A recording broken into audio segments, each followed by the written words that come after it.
Donc on sort ce soir du Conseil métropolitain où il y avait un certain nombre de points sur lesquels on a posé des questions. Alors je vous le dis comme ça, sur le plan vélo.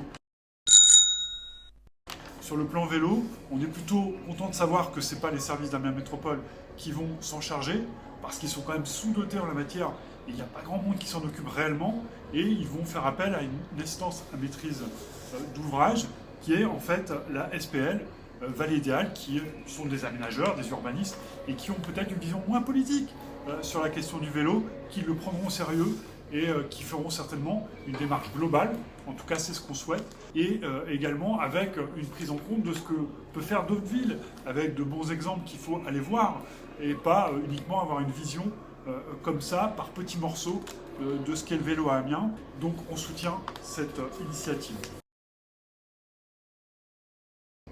On est intervenu sur les subventions aux associations culturelles.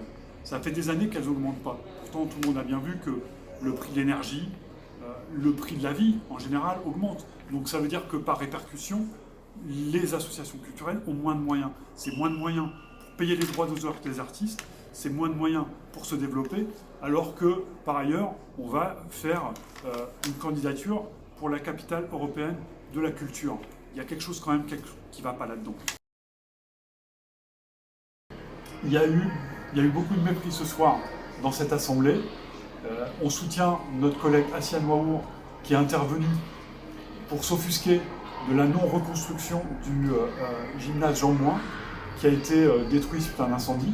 Pourtant, l'argent de l'assurance a été touché. Donc il y a un choix délibéré qui a été fait de ne pas le reconstruire, alors que les habitants demandent cet équipement et ils en ont besoin.